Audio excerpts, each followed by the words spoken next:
Shabbat Shalom! Shabbat Shalom, uma alegria muito grande estarmos aqui.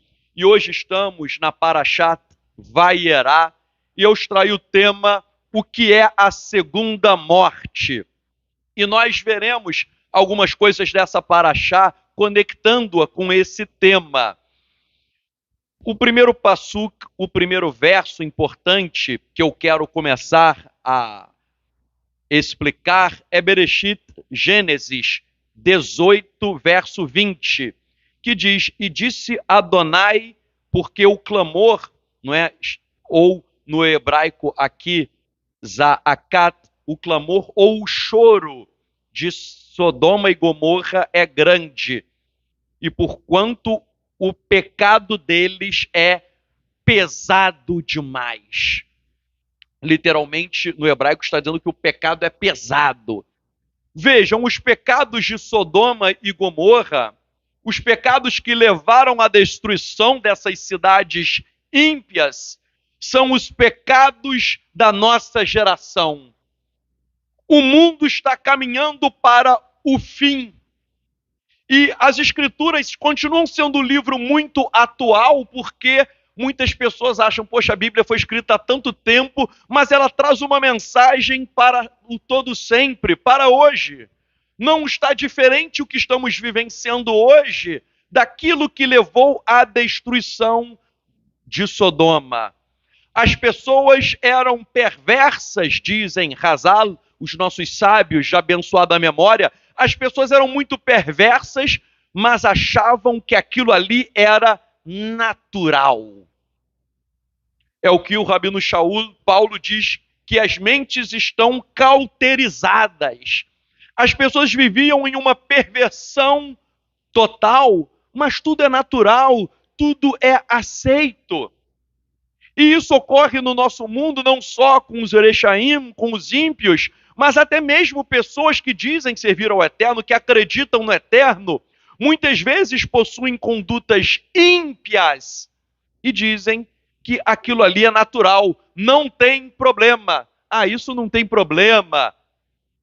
Vejam, nós estamos caminhando para um abismo, e um sinal de que esse abismo nós estamos indo para ele é quando o próprio povo do Eterno, ou as pessoas que creem, porque o ímpio mesmo já não crê, já está nas trevas, mas quando as próprias pessoas que creem no Eterno já estão totalmente, muitas, em uma apostasia. Vemos, né, tantas pessoas que fazem da religião um comércio, querendo dinheiro, pessoas que querem dinheiro, a religião virou uma fonte de lucro, uma galinha dos ovos dourados de ouro, a pessoa fazendo comércio com a religião, pessoas com orgulho, com soberba, com vaidade, achando que são alguma coisa, outros na imoralidade sexual, outros imitando a conduta maligna do mundo. Ah, nós temos que vencer o mundo, dizem eles, então vamos ficar parecidos. Na verdade, você vai afundar e ser condenado junto com o mundo. Meus irmãos, eu sei que estamos nos aproximando do fim, quando a perversidade de Sodoma, e tudo se tornou natural, quando as coisas se tornam naturais aqui para nós hoje. Há uma semana atrás, mais ou menos 10 dias, foi divulgado um vídeo de um jornalista em que em que isso foi publicado, um professor ensinando geografia para um aluno, dizendo que o criminoso é um trabalhador. E o aluno fala, não, mas o trabalhador, um pai de família, é assaltado pelo criminoso. E o professor diz, ora, você está dizendo que o sujeito é um pai de família trabalhador, o criminoso também é um trabalhador, é a profissão dele. Um professor de geografia. E o aluno fala, poxa, mas suponhamos que o senhor junte dinheiro por 10 anos para comprar um carro de luxo, um carro bom, o senhor junta dinheiro 10 anos e compra esse carro. E alguém vem e rouba esse carro. Isso é justo? E daí o professor fala, é o trabalho do criminoso. Eu tenho o meu trabalho e ele tem o trabalho dele. Vejam, meus irmãos, isso é um negócio muito sério, porque as pessoas já perderam totalmente a noção do bem e do mal. E esse tipo de professor que está nas escolas públicas, isso não é um caso isolado, ensinando valores deploráveis às crianças para que elas cresçam e também fiquem totalmente ímpias. Eu li essa semana que o Tribunal de Justiça do Mato Grosso declarou inconstitucional a lei de um município, agora me esqueci, né, o nome do município, do interior do Mato Grosso, que proibia a ideologia de gênero nos colégios. Ou seja, a lei proibia a ideologia de gênero, o Tribunal de Justiça do Mato Grosso disse, é inconstitucional, pode ter ideologia de gênero, traduzindo, pode ter que isso é legal, isso pode. Meus irmãos, são coisas revoltantes, que nós não estamos muito diferentes dessa destruição. Até o Canadá, um país de primeiro mundo, desenvolvido, um país que sempre foi um exemplo em várias coisas, está se afundando. Por exemplo, houve uma decisão da Suprema Corte do Canadá dizendo que não é ilícito o sujeito fazer sexo com animais. Ou seja, legalizou via judicial o bestialismo, o sexo com animais. Isso não tem problema, isso é algo normal, é natural, é legal. Onde nós vamos parar? Há muitas autoridades aqui no Brasil, que são a favor da pedofilia, da legalização. Já vi pessoas alegando, não, mas a criança tem o direito de ser feliz, ela tem que buscar o prazer dela, ainda que seja com um adulto. Meus irmãos, nós estamos caminhando para o abismo, esse mundo, olha só, se eu falasse para você, olha, há uma empresa falindo, ela está falindo, vende tudo que você tem, investe o teu dinheiro todo em uma empresa falindo. Você vai fazer isso? Não, você não vai fazer isso. O que eu digo é, esse mundo é uma empresa falindo. E há pessoas que estão apostando todas as fichas nesse mundo, apostando a sua vida em algo que não vai dar certo. Que daqui a pouco a gente vai chegar na segunda morte, que está em Apocalipse, mas o destino desse mundo é não dar certo. E haverá um julgamento tal como dessas cidades ímpias. Os pecados de Sodoma e Gomorra, meus irmãos, são pecados que nós vemos hoje. Por exemplo, o rabino Even Ezra diz que um dos pecados deles era a violência. A violência tomou conta daquilo ali e diz Even Ezra, o pecado era tão grande que o Eterno não consegue suportar tanta violência. Ou seja, é só, né? Eu acho que se o pessoal de Sodoma e Gomorra viessem fazer um tour aqui no Rio de Janeiro, nas comunidades dominadas pelo tráfico, nas comunidades dominadas pela milícia, veriam que o negócio está feio. E a Iradak e Even Ezra, eles estão falando dessa violência que se tornou abominável eterno. Lembra que eu falei que existe o chamado povo de Deus deturpado, ímpio? Aqui no Rio de Janeiro, quem não conhece, né, quem é do Brasil todo e de outros lugares do mundo que nos assistem, existe um lugar chamado Complexo de Jael. Complexo de Jael. São traficantes que são crentes. O sujeito é pentecostal e é traficante. E daí eles se chamam o quê? Nós somos o exército do Deus vivo. A Maguém da Vida, a estrela de Davi, em tudo quanto é canto, eles dizem que nós somos os narcopentecostais. Narco de narcó e pentecostais. Não é? Tanto é que o chefe, nem sei o destino dele, mas é chamado Peixão, como símbolo, o peixe, né, o símbolo antigo, pegou Peixão e existe, meu irmão, a tropa de elite deles se chama a Bonde da Cabala.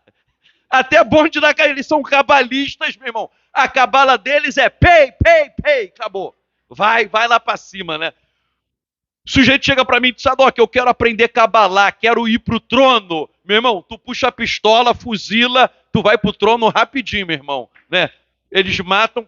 Tanto é que houve até um caso, meu irmão. Houve um caso, um PM se perdeu no GPS, entrou lá no negócio, né? Entrou lá, iam matar os... Descobriram que o camarada farda dele estava lá jogado, descobriram e iam matar o sujeito. Iam matar mesmo o sujeito. Olha, é PM e tal, pegaram... Aí, de repente, viram que ele estava com a estrelinha de Davi e falaram, não mata não, porque ele é irmão nosso.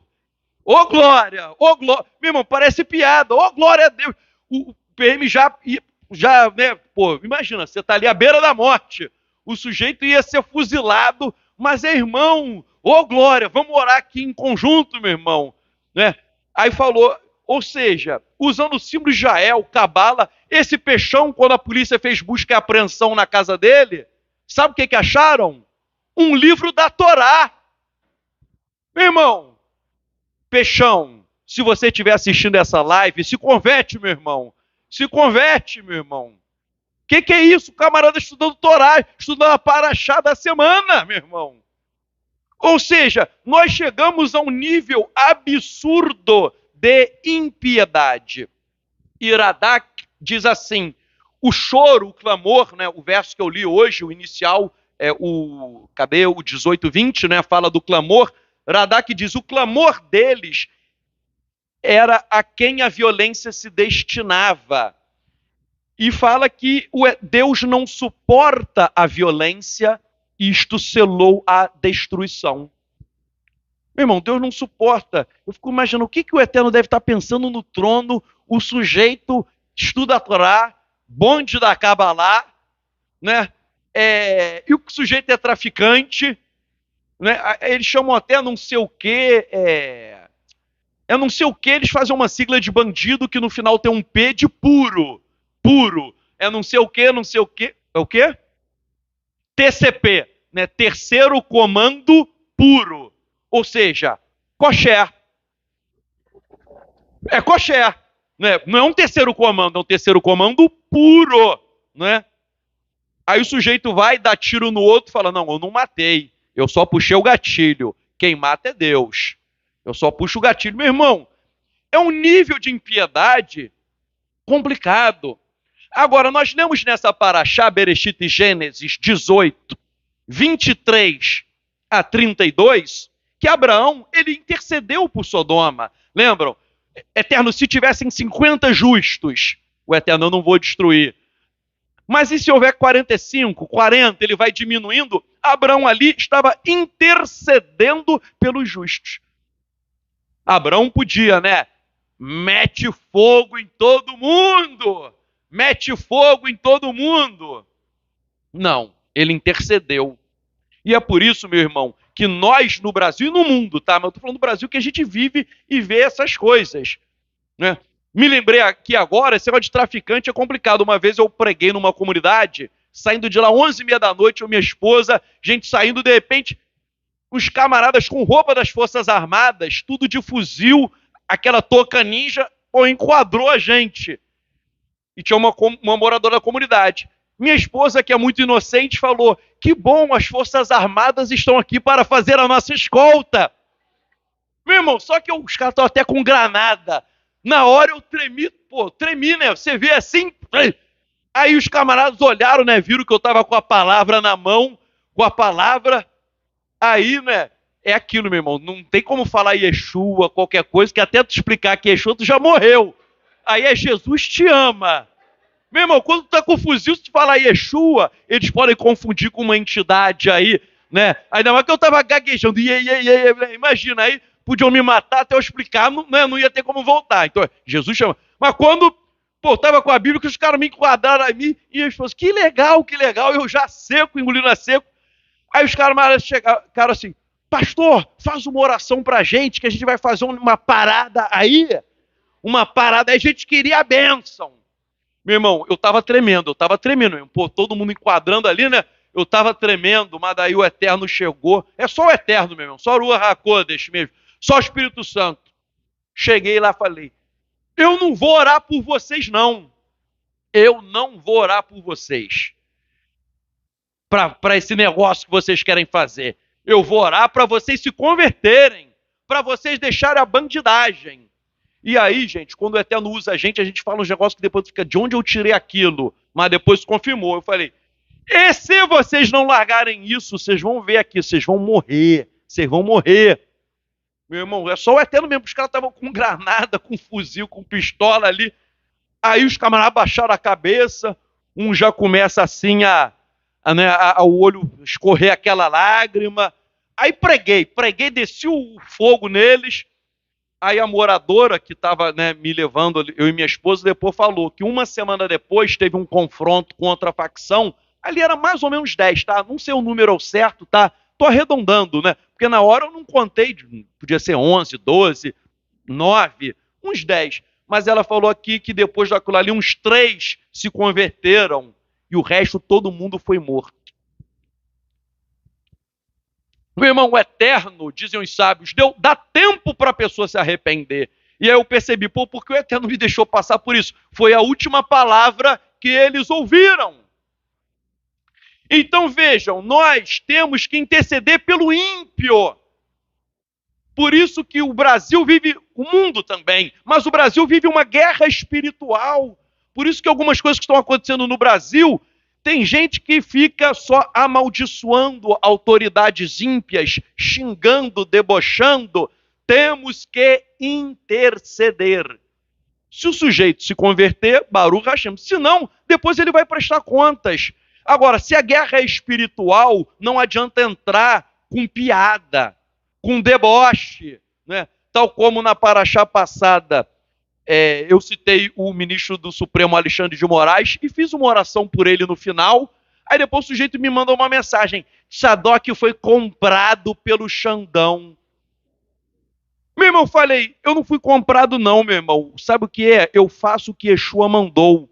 Matais 5:44, Mateus. Amem os seus inimigos, abençoe quem os amaldiçoa e faça o bem a quem os odeia. E orem por aqueles que os tomam com violência e os perseguem. E os persegue, sei lá, censura a tua rede social, alguma coisa do tipo, não é? Você pode ser tudo. Qualquer um que te persegue de alguma coisa, ele não falou, vai lá e fica fazendo piada, vai lá e cria fake news. Meu irmão, o mundo espiritual, ele atua com legalidade. Tem muita autoridade ímpia no Brasil, né? Muitas, em todas as áreas há. A questão é, se as autoridades ímpias, estou falando agora de um modo geral, se o sujeito está no pecado, aí eu falo, eu vou combater o pecado pecando também. Meu irmão, aí a guerra eu já perdi. Não existe isso, eu vou combater o pecado pecando também. Por isso que, meus irmãos, o Eterno fala em Ezequiel 33:11, Hashem não tem prazer na morte do ímpio, nem do ímpio ele tem prazer. Ele quer que o ímpio se converta dos seus maus caminhos e viva. Então, meus irmãos, eu creio que a salvação da nação brasileira é o arrependimento, e para isso precisa de intercessão pelo justo, mas por incrível que pareça, principalmente intercessão pelo ímpio. Por incrível que esses são os que mais precisam. Outro problema de Sodoma e Gomorra, dizem os sábios, isso está em Sanhedrin 109b, que uma jovem foi torturada porque ela deu comida a um pobre homem. E o porquê do Rabino Eliezer fala que era filha de Ló. A filha de Sanhedrin, Talmud, que ela foi dar comida para um pobre e depois ela foi torturada até a morte. Por quê? Porque lá em Sodoma era proibido você ajudar o pobre, o necessitado. Havia uma lei que era proibido.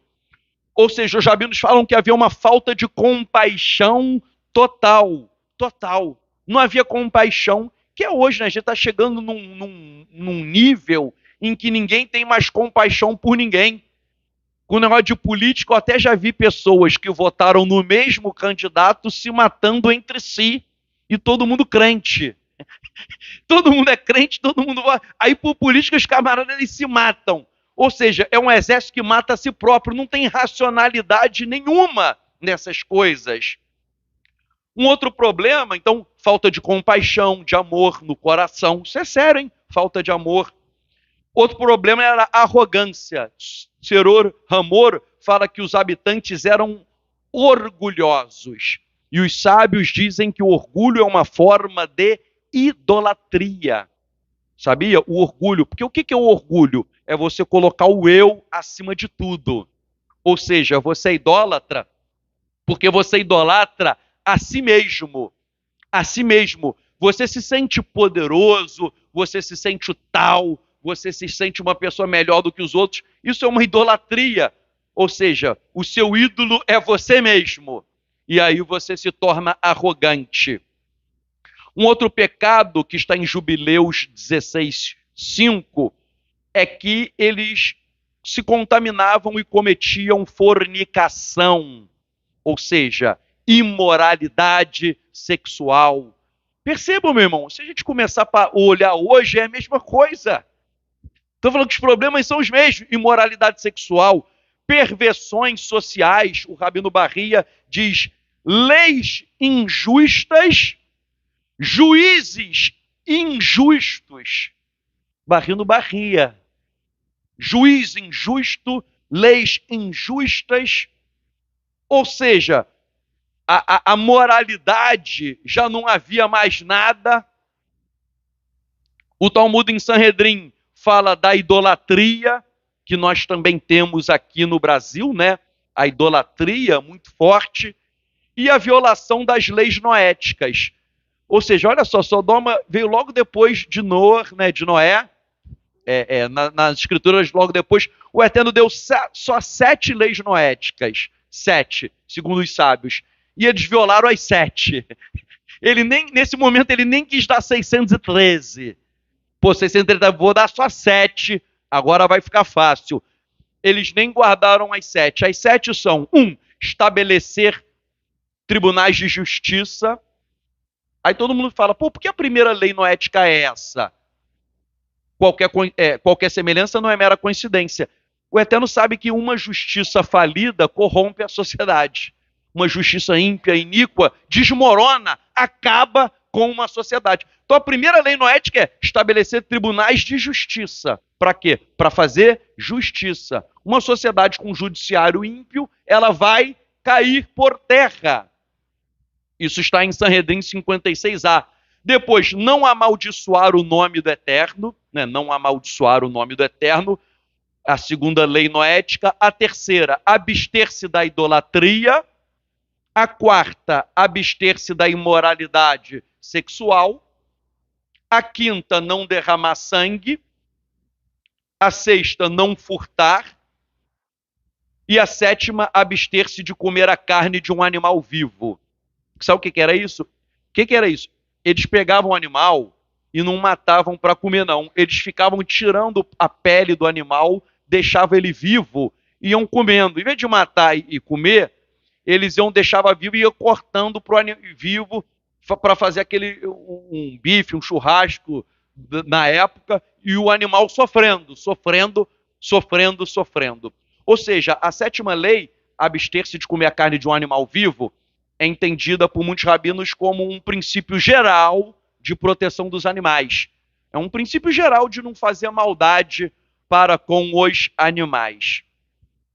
Então vejam, tudo isso, se a gente parar para pensar, existe hoje: idolatria, imoralidade sexual, furtar, roubalheira, corrupção, desrespeito aos animais, justiça que não funciona, tudo isso. E é por isso que o Midrash diz o seguinte, que os pecados de Sodoma e Gomorra foram os mesmos da geração do dilúvio. Só que no dilúvio o Eterno puniu com água. Em Sodoma e Gomorra ele puniu o quê? Com fogo. Ou seja, a punição é a mesma. E mais, a destruição de Sodoma e Gomorra, ela aponta para a condenação dos ímpios no Gehinnom, geralmente traduzido como inferno, um local de fogo de enxofre. Repito, Sodoma e Gomorra foi destruída com fogo, mas isso é um aviso do eterno, de um outro fogo, que será a condenação dos ímpios. E é por isso que a Brit Hadashah vai pegar o caso de Sedom e Amorá, Sodoma e Gomorra, para falar exatamente isso, que a punição de Sodoma e Gomorra é um exemplo da condenação que virá, que a gente vai ver a segunda morte já já. Mas, por exemplo, na Brit Hadashah, Keifá Bet, 2 Pedro, capítulo 2, versos 5 e 6. E não poupou o mundo antigo, mas Noé, a oitava pessoa, um pregador da justiça, foi protegido quando trouxe dilúvio sobre o mundo dos ímpios. E quando queimou as cidades de Sedom e Amorá, Sodoma e Gomorra, condenando-as à destruição, dando um exemplo aos ímpios que estavam por vir. Olha aí, o Eterno queimou Sodoma e Gomorra para servir de exemplo aos ímpios que viriam.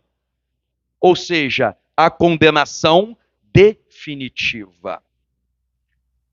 Outra carta da Brit Hadashah, Yehudá, Judas, o verso 7, né? Não há capítulo, é só verso, que é o capítulo único. O verso 7 diz: tais como Sodoma e Gomorra e as cidades em volta delas, que de igual modo se entregaram à prostituição e seguiram a carne, são postas como exemplo do fogo eterno após condenadas no julgamento. Ou seja, tanto Keifá, Pedro, quanto Yehudá, Judas, vão falar que a condenação dessas cidades é um exemplo do fogo que virá. E aí, antes de falar da segunda morte, eu já falei na semana passada, e vale a pena relembrar para nós entendermos o que é a segunda morte. Nós falamos que, de acordo com a Torá, quando a pessoa morre, com o Tanar, né, a Bíblia hebraica, quando a pessoa morre, todo mundo vai para o Sheol, o justo e o ímpio. Sheol significa literalmente sepultura, mas também é entendido como o mundo dos mortos. O Salmo 89, 48, fala que, isso no hebraico, tá? Porque tem Bíblia que às vezes muda, não vai estar Sheol, vai estar sepultura, vai estar cova, mas no hebraico está lá Sheol. Tanto o justo quanto o ímpio, no texto hebraico, dizem que eles vão para o Sheol, para a sepultura, para o mundo dos mortos. O justo e o ímpio. O justo, ele espera ir para o Sheol. Isso está, por exemplo, em Gênesis 37, 35, 42, 38, 44, 29, Jó 14, 13, Jonas 2, 2, Salmo 16, 10. O que eu quero dizer? O justo esperava ir para o Sheol, para o mundo dos mortos. Agora, o ímpio também é dito que ele vai para o Sheol. O ímpio também. Por exemplo, Números 16, 30, 16, 33, Jó 24, 19, Salmo 9, 17, Ezequiel 32, 21. Eu estou dando esses versículos que semana passada eu falei, mas não citei os versículos. Só dando a prova que, de acordo com a Bíblia hebraica, o hebraico é: o justo vai para o Sheol e o ímpio também vai para o Sheol. Mas há no Sheol, no mundo dos mortos, um lugar para os justos e um lugar para os ímpios, que é o que Yeshua contou na história de Rico e Lázaro, que nós vimos na semana passada. Então, de acordo com as escrituras, todo mundo vai para o Sheol, mas há um lugar bom para o justo, um lugar ruim para o ímpio. E esse lugar ruim para o ímpio, Yeshua ensinou isso, mas isso é algo que já está nas escrituras antes de Yeshua. Por exemplo, que é um lugar ruim para o ímpio, o Sheol, isso está em Jó 24, 19, Salmo 9, 17 e o Salmo 49, 14. Ou seja, O justo e o ímpio vão para o Sheol, mas há um departamento para o justo ser abençoado, um departamento para o ímpio ser ali punido, ser atormentado, e, diferentemente do que dizem os adventistas, ninguém fica dormindo. Ah, mas a Bíblia falou que o fulano dormiu. Quem dorme é o corpo dorme. Agora, há um estado de consciência após a morte para o justo e para o ímpio. Isso está muito claro na história do rico e de Lázaro, de Yeshua, mas isso está também em Isaías 14, 9 a 10, Jonas 2, 2. Aí está falando de pessoas que já morreram, ok? Pessoas que já partiram dessa vida e estão em estado de consciência. Isso eu falei no shiur passado. Mas por que isso é importante? Porque eu até falei uma tradição judaica que quando o justo morre, que é o caso do Lázaro, você encontra os patriarcas. Abraão, Isaac e Jacó, e Yeshua destacou Abraão, mas eu falei isso, que encontra os patriarcas. E alguém perguntou, eu não falei, porque isso era o tema de hoje, o seguinte: poxa, mas eu não vou encontrar Yeshua? Vou encontrar Abraão, Isaac e Jacó. E Yeshua, eu não vou vê-lo? Vejam só, há um entendimento doutrinário de vários estudiosos, inclusive do Arnold Fruchtenbaum, que é um judeu messiânico, foi criado numa família ortodoxa, que conhece de fato o judaísmo, e eu vou dar a base que ele usa, há um entendimento do seguinte: antes de Yeshua, todo mundo que morria ia para o Sheol, o justo e o ímpio. Claro que havia um lugar bom para o justo e um lugar ruim para o ímpio. Mas até o justo, Abraão, Isaac, Jacó e quem morresse antes de Yeshua, até o justo ele estava sendo abençoado, mas ele não estava diante do trono de Deus. O Sheol, as escrituras sempre usam como um termo abaixo. Ok? Há vários versos do Sheol como um lugar abaixo. E a gente sabe que as escrituras sempre usam Deus, Hashem, como estando no lugar acima. Então a questão é, todo mundo ia para o Sheol, até o justo, mas não tinha acesso ao eterno diretamente. Se era abençoado, mas você não via o eterno. Agora, com a vinda de Yeshua, e eu vou dar o texto, Yeshua, ele desceu ao Sheol, pegou os justos e levou todo mundo diretamente para o trono de Hashem. Ou seja, onde está hoje Abraão, Isaac, Jacó? Onde está todo mundo? No trono de Hashem. Eu vou dar aqui os versos. E se eu morrer hoje, eu vou para o Sheol? Não. O Sheol ele foi transportado para que a pessoa tivesse livre acesso ao eterno. Ok? De onde se extrai esse entendimento? Efésios 4, a partir do verso 8.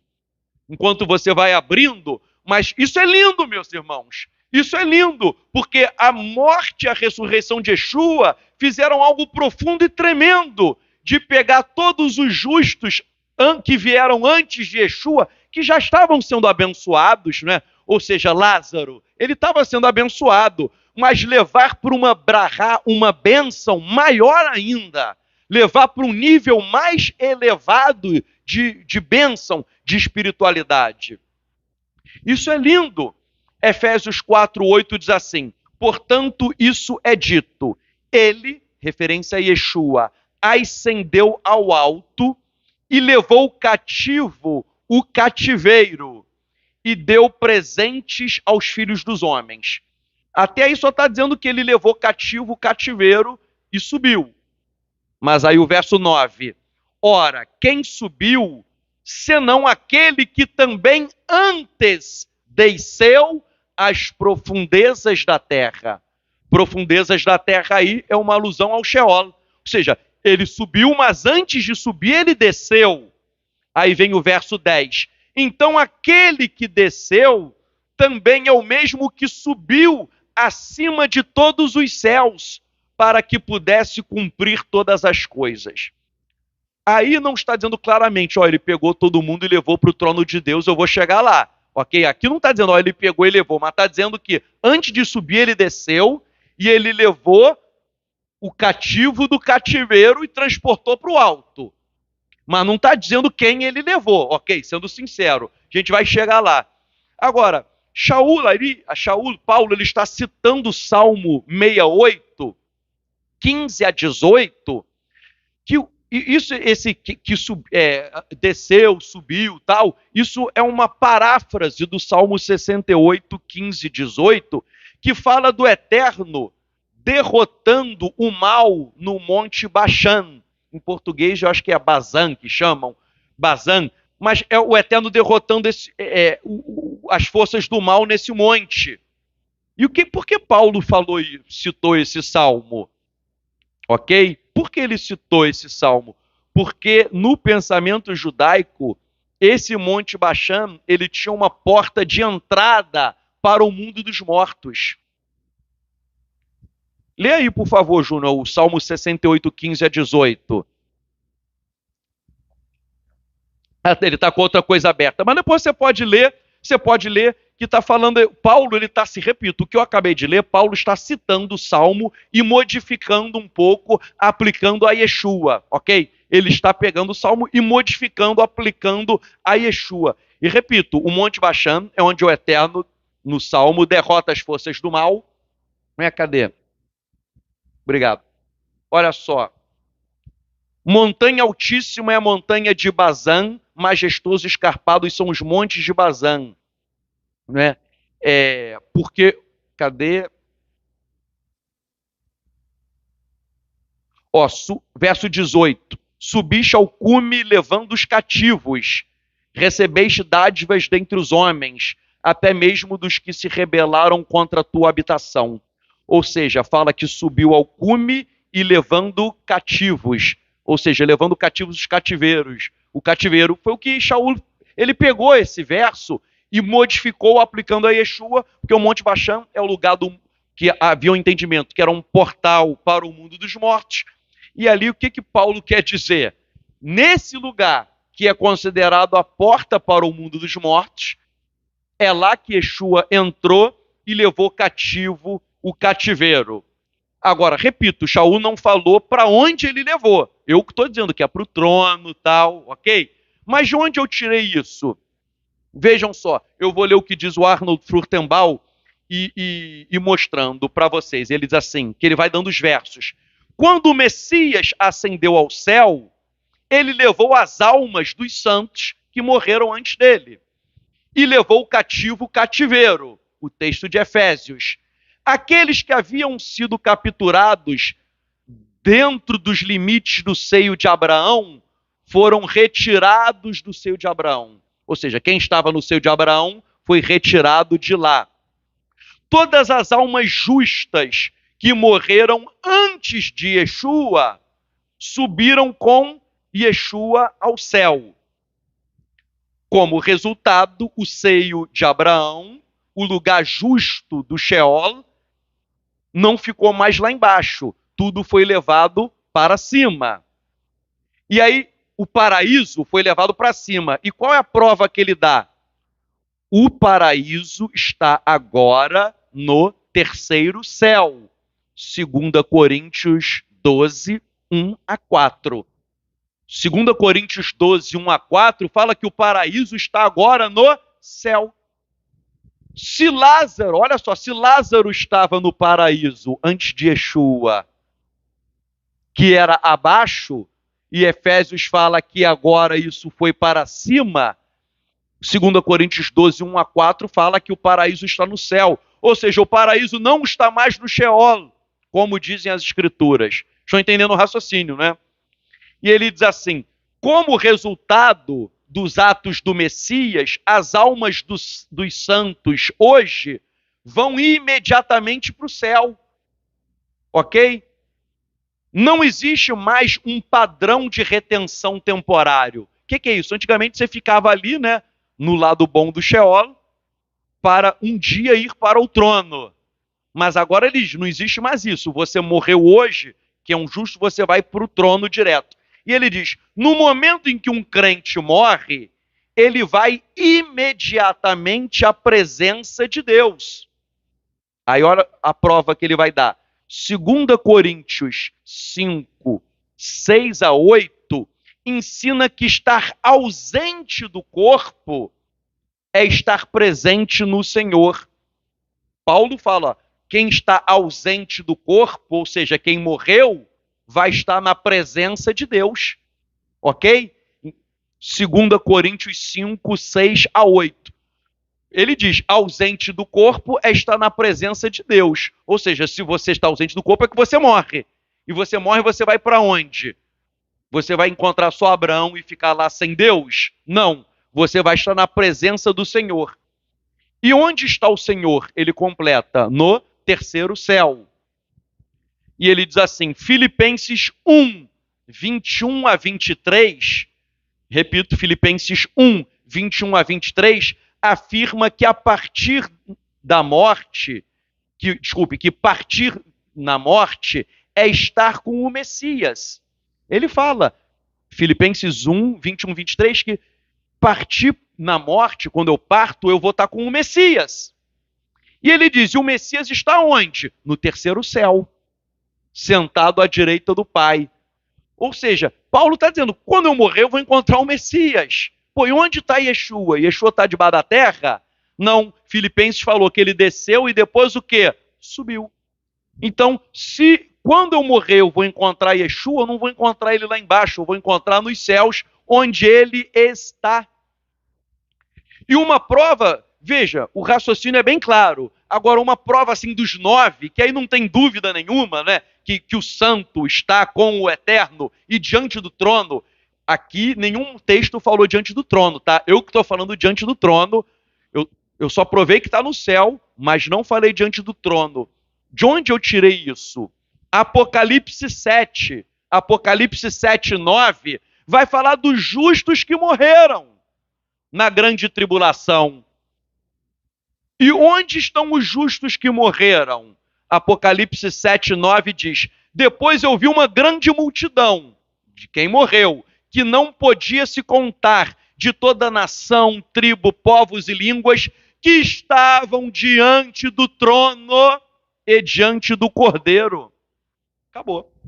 A galera que morreu, né? Essa pessoa que morreu está onde? Diante do trono.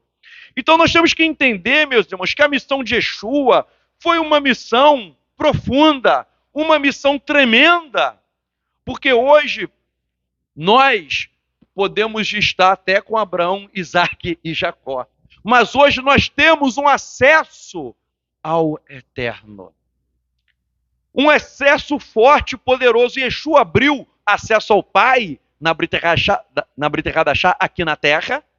A gente sempre pensa, ele deu acesso ao Pai para nós. Nós somos vivos. Então ele deu um acesso em vida, mas também na morte. É para lá que nós vamos. Por isso que eu falo, não adianta investir nesse mundo que é uma empresa falida. Agora, o estar diante do eterno, é claro que vai ser tudo de bom. É claro que isso vai ser bênção sobre bênção. Qualquer coisa que a gente sofra aqui na terra é pequenino diante de estar na presença do trono. Basta pensar, meu amigo, você já sentiu a presença do eterno? É sempre algo bom, né? É algo bom. Mas estar, de fato, face a face com ele nos céus, é uma sensação milhões e milhões e milhões e milhões de vezes superior a qualquer coisa que a gente possa imaginar aqui na Terra. Agora, a Paraxá fala da destruição de Sodoma. Qual é o destino dos ímpios? O nosso a gente já viu. Estaremos com o eterno. Depois do milênio haverá a ressurreição dos mortos. Estaremos com o corpo glorificado aqui na Terra. Ok? Porque tem gente que fala, né? Esse pessoal de Techuvá é um pessoal muito ignorante. Fica assim, não, você não vai morar no céu. Pô, tem gente que já faz assim, você não vai morar no céu. Apocalipse está dizendo, você morreu, você vai para onde? Para o trono. Você vai para o trono. Então, se eu morrer onde eu vou? É para o céu, poxa. Tem gente que ensina isso, eu já vi que você não vai para o céu. É claro que você vai para o céu. Apocalipse está, você vai para o trono e o trono está onde? nos céus. Agora, o que vai acontecer depois? Né? Depois do milênio, que a gente vai ler aqui, depois do milênio, haverá ressurreição geral dos mortos. Vai haver, depois do milênio, e aí vai haver um acerto de contas. Vai haver. Só para explicar o seguinte, né? Porque eu pulei uma fase. Com a vinda de Yeshua, haverá ressurreição dos mortos. Ok? Eu pulei. Com a vinda de Yeshua, haverá a ressurreição dos mortos. Vai haver uma ressurreição dos mortos. Isso vai acontecer. Vai haver o milênio, que eu já estava pulando por um milênio. Vai haver o milênio. E o que vai acontecer depois do milênio? Depois. Apocalipse 20, verso 11. Meu irmão, entenderam? Aí Yeshua volta, ressuscita. Aí sim, aí você está na terra. Mas você estava antes morando aonde? No céu. Você estava morando. Você ressuscita e está aqui no milênio. Você está no milênio aqui na terra. Aqui na terra. É. Ou seja, você fez um turismo nos céus, depois você vem aqui para a terra com um corpo glorificado. Não é esse corpo aqui, né? Esse corpo aí que a gente tem defeituoso. A gente vem com o corpo glorificado. Aí, depois do milênio, o que acontece em Apocalipse 20, 11? E viu um grande trono, e o que estava assentado sobre ele. Diante de sua figura, fugiram a terra e o céu. E um lugar não foi encontrado para eles. Meu irmão, é um grande trono branco. Os céus e a terra fogem. Sabe por quê? Porque o Eterno está irado. É o momento agora do grande julgamento. Sabe por quê? Porque quando a gente morre, o ímpio vai para o lado ruim do Sheol, nós vamos para o trono, diante do trono, mas não houve o acerto de contas geral. Claro que você está salvo, ok? Porque se você morrer, se você já está no trono do Eterno, você sabe que você foi salvo. Mas o Eterno ainda não manifestou aquele julgamento geral, ok? Agora nós vamos julgar todo mundo. E repito, se você está no trono, é claro que você está salvo. Mas aí fala que os céus e a terra fugiram. Verso 12, viu os mortos, grandes e pequenos, que estavam diante do trono, e os livros foram abertos. E outro livro foi aberto, que é o livro do julgamento. E os mortos foram julgados a partir dessas coisas que estavam escritas no livro, segundo as suas obras. E a gente é julgado pela obra, né? Pô, mas Lutero falou que não é pela obra. Bem, Lutero não leu o Apocalipse. Você vai ser julgado de acordo com as suas obras. 13. E deu o mar os mortos que nele havia, e a morte e o Sheol deram os mortos que nele estavam. A gente está diante do trono, né? Eu morri, antes disso estou diante do trono. Está falando que o Sheol vai dar o quê? Os mortos que nele estavam. Ou seja, os ímpios. Né? Os ímpios hoje. E cada um deles foi julgado de acordo com as suas obras. E a morte e o Sheol foram lançados no lago de fogo. Esta é a segunda morte, que é o tema da Paraxá, que eu vou dissecar isso. Então, o que é a segunda morte? É o Sheol, e quem está no Sheol, todo mundo que estava ali, olha, galera, vocês estão sendo jogados aonde? No lago de fogo. Obviamente é o ímpio. Verso 15. E aquele que não foi achado inscrito no livro da vida foi lançado no lago de fogo. Percebam, meus irmãos, os incrédulos aí, eles estavam no Sheol, né? Está falando que eles estão no Sheol, mas eles serão ressuscitados. Porque a ressurreição, Apocalipse fala da ressurreição geral. Eles estão ali, eles serão ressuscitados, mas para quê? Para comparecer diante do grande trono branco. Ok? Todos vão ressuscitar. Até o ímpio que estava lá no Sheol vai ressuscitar para comparecer diante do trono branco. O propósito do grande trono branco não é falar quem é salvo ou não. Porque se você morreu hoje e está diante do trono de Deus, você já sabe que você está salvo ali. E se você morre hoje e vai para um lugar de tormento, tal como o rico que Yeshua falou, do rico na história de Lázaro, Se você está no lugar de tormento, o sujeito já sabe que, como diz aqui no Rio de Janeiro, deu ruim para ele. Ele sabe que ali ele está no lugar ruim. Então, você já sabe, mas o propósito, sabe o que é? O propósito do grande trono branco é determinar o grau de punição. Porque o Sheol, o lado ruim do Sheol, que estava o rico, já é ruim, que o rico reclamou. Mas, depois do julgamento, o negócio vai ficar pior. Ok? Porque vai ter um ajuste de contas. Eu costumo comparar, só para você entender o seguinte, com processo penal, o seguinte, às vezes o sujeito é preso, ele fica preso preventivamente. Depois há um julgamento, é uma sentença. E aí ele é condenado. Mas ele já estava preso preventivamente durante o processo. Mas depois vem a sentença. É mais ou menos assim, o sujeito está no lugar ruim do Sheol, ele sabe que a situação dele está complicada, mas depois vai ter o julgamento. Isso acontece até aqui no Brasil. O sujeito ele fica preso preventivamente sem o julgamento. E depois o julgamento vai ser o acerto de contas. E é esse o grande trono branco, para falar qual vai ser a sentença dele.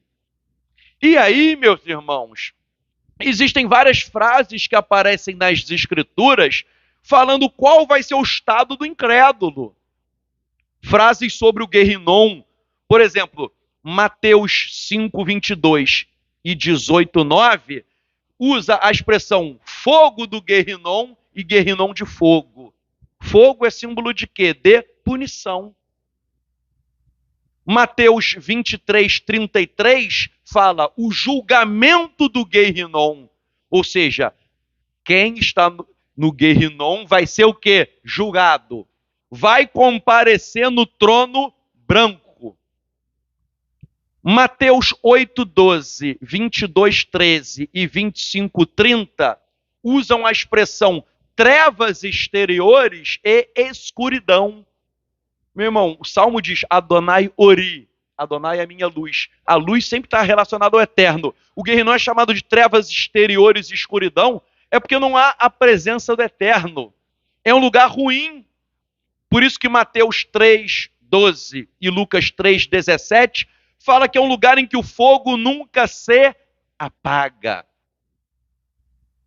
Mateus 25, 41 e Judas 7 chama o lugar de fogo eterno, dando a entender que é um fogo, se é eterno, é um fogo que não acaba, que não apaga, que vai ser constante.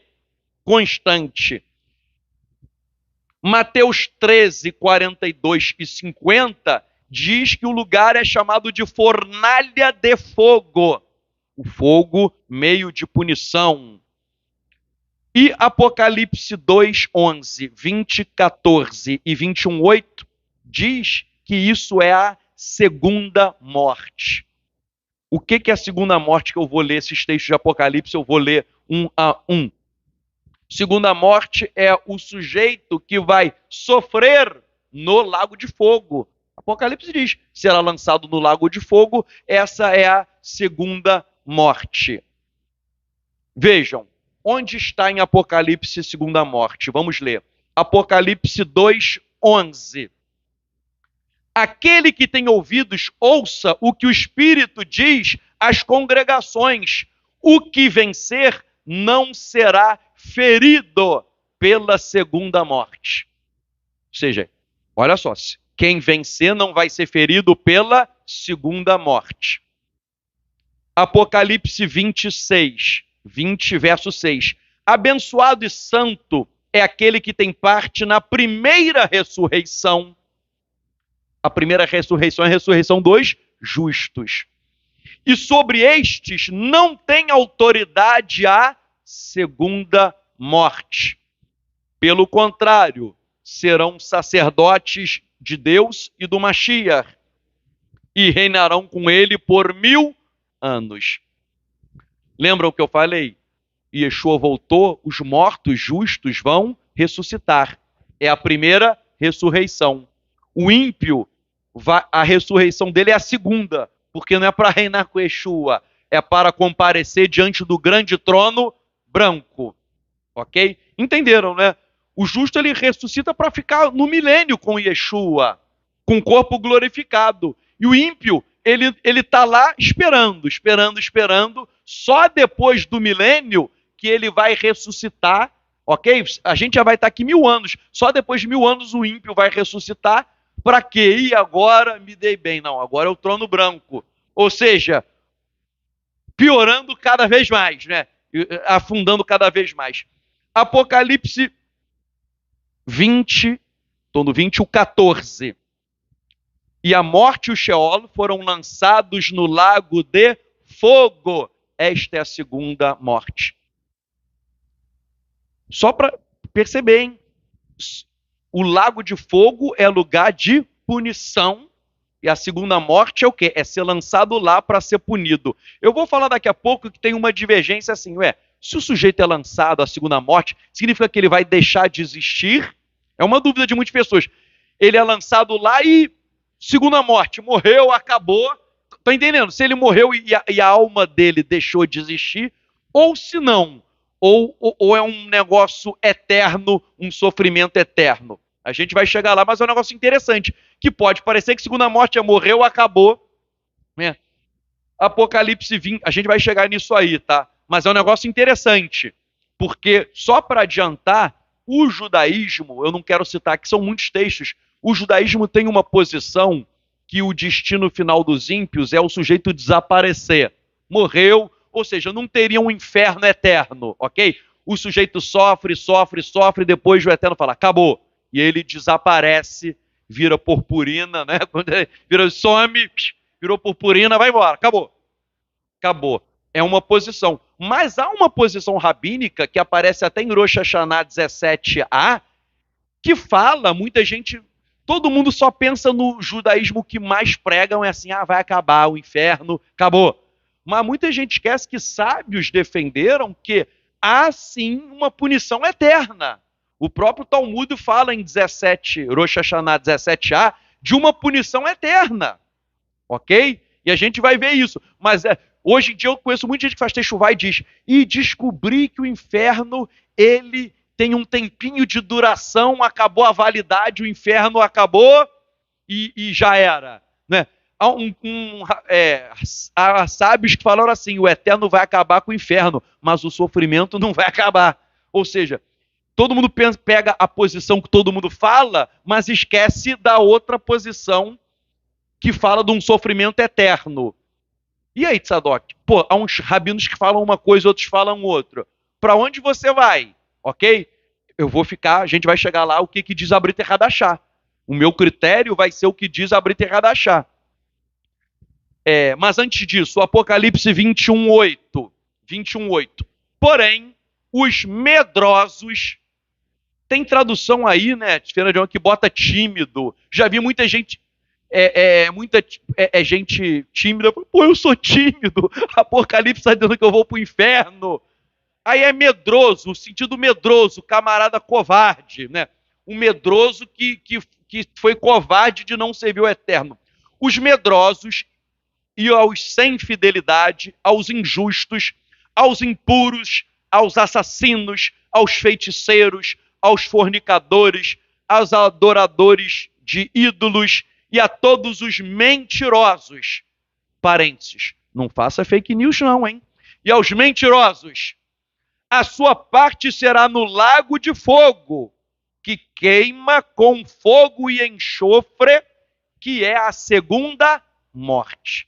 Será no lago que queima com fogo e enxofre, que é a segunda morte.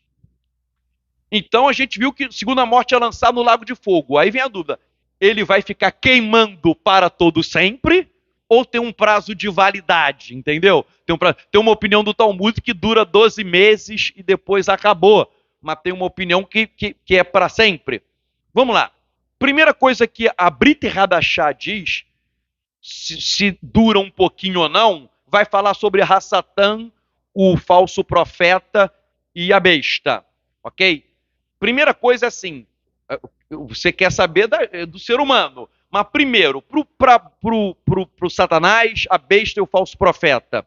O que para eles dura um pouquinho, ou, né, como diz, pô, Satanás vai se converter. Vamos lá. Apocalipse, né, já vi gente falando, não, porque Satanás tem que pregar para o diabo. Não. Apocalipse 20, 10. Apocalipse 20, 10. E o acusador, que é Satanás, Apocalipse 20, 10. O acusador, o enganador deles, foi lançado no lago de fogo e enxofre, onde a besta e o falso profeta estão.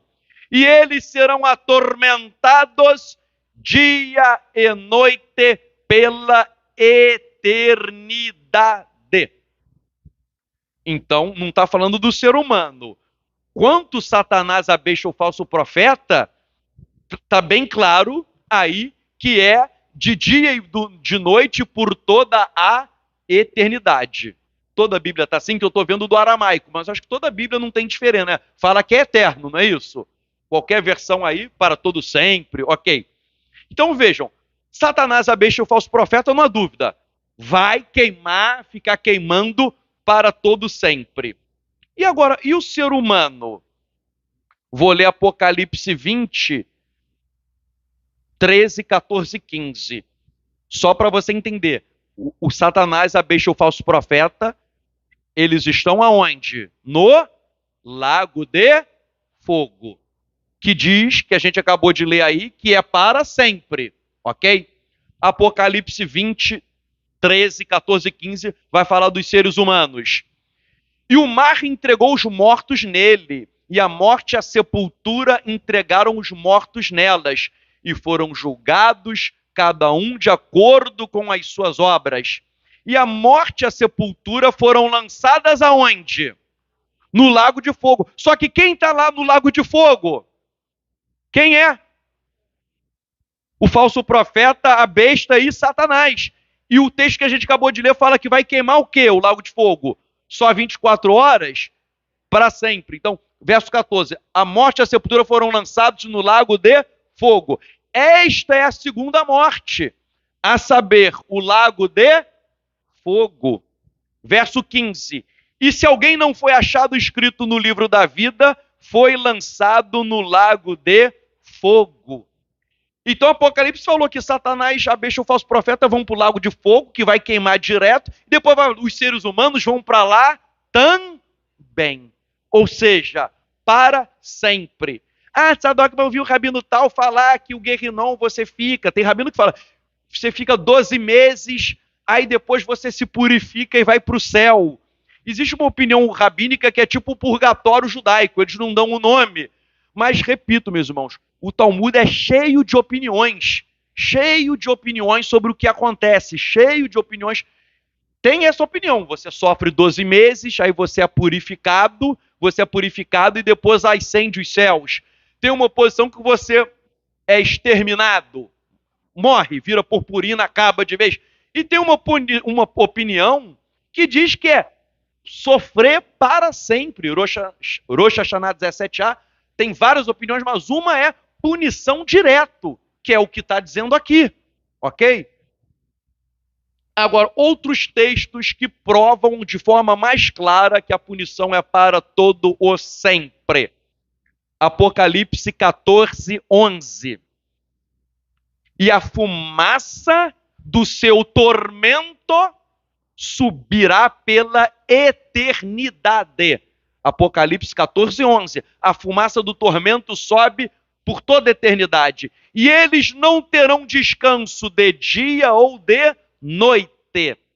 Aqueles que adoraram a besta, a sua imagem, e que carregou sobre si a marca do seu nome. Fala que é um tormento por toda a eternidade, não tem descanso dia nem noite. Não está falando 12 meses e depois você ganha um voucher para o paraíso, não é? Mateus 25, 41. Yeshua dizendo, isso aí Yeshua fala que vai separar as ovelhas dos bodes, lembram? Vai separar as ovelhas dos bodes, tal. Aí ele diz, Yeshua, então dirá também aos que tiverem a sua esquerda. Não vamos polarizar, meus irmãos. Aqui não tem nada a ver com política. Porque hoje em dia, qualquer coisa que eu leio da Bíblia, a galera acha que é política, né? Pô, não, hoje em dia a galera tá surtada. Um dia eu postei assim: o Eterno é rei, seu fascista. Pô, entendeu? O que, que tem a ver hoje é qualquer coisa? Então, aqui não tem nada a ver.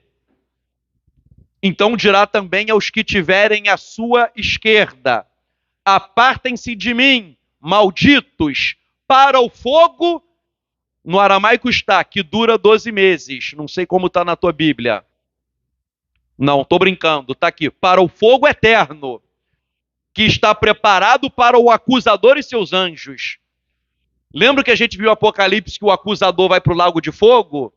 E depois os ímpios vão também? Aqui em Yeshua, em Mateus 25, 41, diz que os homens são malditos que vão para o fogo eterno, preparado para o acusador e seus anjos.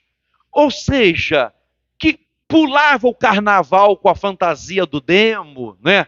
Escarnecia do eterno, era satanista. O sujeito pode se arrepender, tá? A gente quer que o sujeito se arrependa. Adonai não tem prazer na morte do ímpio. Se achava o tal, o todo-poderoso, se achava Deus, não sei o quê. Você gosta do coisa ruim? Pô, então você vai para lá, né? Você vai para lá. Eu já vi, gente, é triste. Já vi ímpio falando, dá até tristeza, falando assim: poxa, os crentes dizem que o céu é o lugar de adoração a Deus. Pô, então eu prefiro ir para o inferno para ficar no carnaval com o diabo. Meu irmão, né? Ou seja, falando em hebraico, nesse atová, boa viagem. Nesse atová, boa viagem, meu irmão. Claro que a gente não quer isso, mas se o sujeito não mudar, é isso que ele vai, né? E já que é fogo, meu irmão, o sujeito vai sambar, né? Queimando o pé, ele vai ter que ficar só no sapatinho de fogo. Então, outro texto, Mateus 25, 46. Mateus 25, 46. Eles vão para o tormento eterno e os justos para a vida eterna. Mateus 25, 46, Yeshua contrapôs. O justo vai para a vida eterna e o ímpio vai para o tormento eterno. Ou seja, é eterno para os dois lados. É eterno para os dois lados. Marcos 9, 48. Onde o verme deles não morre e o fogo deles não se apaga. Está dizendo que o fogo não se apaga, queima direto. Poxa, mas Yeshua inventou isso? Não, já se tem outro shiur. Isso é Isaías 66, 24. Isaías 66, 24, que diz do verme que não morre e o fogo que não se apaga. Ou seja, Isaías ali ele fez uma descrição do sofrimento eterno. Ah, Tzadok, eu não concordo. Meu irmão, vai reclamar com Isaías, vai reclamar com Yeshua, vai reclamar com o Eterno, né? Porque tem gente que entra nessa neura. Não, mas a Brita Radachá está errada. Pô, então está errado a Brita Radachá, está errado Isaías, está errado todo mundo. Você que é o sertão. Você que é o sertão. Bem, outro texto que as pessoas poderia dar uma ideia de uma destruição do ímpio, né? Que é o seguinte, poderia dar em Mateus 10, 28, Yeshua diz assim: não temam aqueles que matam o corpo e não podem matar a alma, mas temam mais aquele que pode destruir a alma e o corpo no Guerrinom. Ó, tema aquele que pode destruir a alma e o corpo no Guerrinom. Você poderia pensar assim, mas se é destruir a alma vai acabar, ok? Aquela teoria da alma acabar que eu falei virar purpurina, né? Para lembrar, poderia entender isso, mas no aramaico está o verbo naubed, que está no tempo afel, que ele também significa destruir, mas significa também ferir, arruinar. Então, temam aquele que pode destruir a alma, não é necessariamente destruir no sentido de matar e acabou, é no sentido de ferir, de arruinar. ok? Porque tem Bíblias que até botam assim, temam aquele que pode matar a alma. Aí a pessoa falou, mas se ele pode matar a alma, então a alma vai morrer e acabou, ok? Mas aqui no aramaico, o verbo, ele pode, é um destruir, mas no sentido de ferir, de arruinar, de até, já que está no afel, que é causativo no aramaico, é assim, levar o sujeito à perdição. Porque esse radical significa perder-se também. Tal como a ovelha se perdeu, é usado nesse sentido. Então, o sujeito ele é levado e destinado a uma perdição, no sentido de uma perdição o quê? Eterna. E essa ideia de um castigo eterno para os ímpios, eu falei que há uma opinião sobre isso no Talmud. Quem leu o livro que eu escrevi, Judaísmo Nazareno, já viu que muita coisa que Yeshua ensinou de doutrina era parecida com os fariseus. Ele critica a hipocrisia, a impiedade, o sujeito que fala uma coisa e faz outra, o sujeito que quer aparecer. Mas ele até fala, né, na cadeira de Moshe estão assentados os escribas e os fariseus. Façam o que eles dizem. Ou seja, muitas doutrinas deles, dos fariseus, Yeshua endossou. Muitas doutrinas. E o estudioso de judaísmo antigo, James Van der Kam, ele cita Flávio Josefo, que era fariseu. Flávio Josefo fala que os fariseus acreditavam em um castigo eterno para os ímpios. Ok? Flávio Josefo fala que os fariseus, no primeiro século, acreditavam no castigo eterno. Então, isso era a posição o quê? Dominante no primeiro século, punição eterna. Hoje não, hoje o judaísmo está Nutella. Você sofre 12 meses, aí acabou, ganha um voucher para passar férias, tomar uma água de coco, acabou, né? Ou seja, o judaísmo raiz do primeiro século, os fariseus, castigo eterno. E depois, hoje em dia, virou, né? Tem rabino que diz que Guerrinon nem existe, né? Já até, é absurdo. Não, o que é o inferno? O inferno não existe. O inferno é assim, chegou a tua conta de luz. Que inferno pagar essa conta de luz? Às vezes eu já peguei, né, pegou, tá caro. O gás tá caro. Isso é inferno, meu irmão. Venceu o teu boleto. Não paguei. Então eu tenho falado que o inferno são coisas ruins. Meu irmão, a literatura rabínica fala de inferno. Filho de Alexandre. Então, olha só. Flávio Josefo fala que os fariseus entendiam que haveria um castigo, o quê? Eterno. Filho de Alexandria, ele também fala de um sofrimento que é imortal e sem fim. Eu estou aqui com um livro, a referência, tá? Se alguém quiser. Filho de Alexandria, um judeu do primeiro século, fala de um sofrimento que é imortal e sem fim, indo na mesma linha. E o Targum de Isaías 65:5, o que é o Targum? É a tradução da Bíblia hebraica para o aramaico, com algumas explicações. O Targum de Isaías 65:5 diz que o Guerrinon é um lugar de retribuição em que o fogo vai queimar o dia todo, dando a ideia de o quê? De continuidade. E é interessante esse Targum que agora que eu estou vendo, quer dizer, agora que eu estou vendo não, quase que eu pulo isso. Apocalipse não usou o termo segunda morte? O Targum, vou até ler aqui, Targum de Isaías, versos 5 e 6. Os que dizem, mantenha a distância, não se aproxime de mim, porque sou mais puro do que vocês. Estes, a sua raiva é como fumaça diante de mim. A sua retribuição está no Guerrinon, no inferno, onde o fogo arde o dia todo. Verso 6. E está escrito diante de mim, eu não lhes darei trégua em vida, mas lhes darei uma retribuição por seus pecados. E entregarei os seus corpos à segunda morte. Olha só, esse termo segunda morte que aparece em Apocalipse, não é? Muitos podem achar que é um termo que apareceu de forma inédita na literatura judaica. O Targum já falava de segunda morte, ligado ao Guerrinom, o lugar em que o fogo vai ficar queimando direto. Ok? Então o Targum usa esse termo segunda morte, não foi um termo que apareceu pela primeira vez na Brit Hadashah. Conclusão para nós orarmos. A destruição de Sodoma e Gomorra foi pelo fogo, que aponta para o fogo que será o instrumento de julgamento dos ímpios, aponta para o Guerrinom, geralmente traduzido como inferno.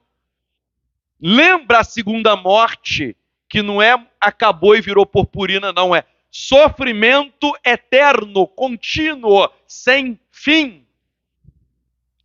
E nós, meus irmãos, todos nós seremos avaliados pelo Eterno. O Eterno nos colocará na balança, todos nós. E Yeshua criticou tanto a hipocrisia dos religiosos do seu tempo, a hipocrisia hoje sim, no meio religioso. Muita até. A solução para não irmos para o Guerrinom, a solução é para não recebermos a segunda morte, a solução é para não ir para o grande trono branco e ser condenado. Só existe uma solução: nos rendermos totalmente a Yeshua HaMashiach e corrigirmos, consertarmos aquilo que precisa ser consertado. Yeshua, ele veio para morrer por nós. Para quê? Para não falar, eu aceito como Salvador e continuo na impiedade. É para nós darmos valor ao que ele fez. Porque ele, que é o soberano do mundo, que é rico em sua glória, ele se desfez da riqueza da sua glória e ele veio pobre. Aquele que é o dono de tudo se desfez de todas as coisas. Aquele que é chamado de rei, ele veio o quê? Humilde, montado em um jumento. Ele foi vendido para que nós fôssemos comprados. Ele foi traído para que nós fôssemos reconciliados com Hashem. E ele apanhou, foi cuspido, foi humilhado, foi espancado. E ele fez tudo isso por quê? Ele fez tudo isso por cada um de nós.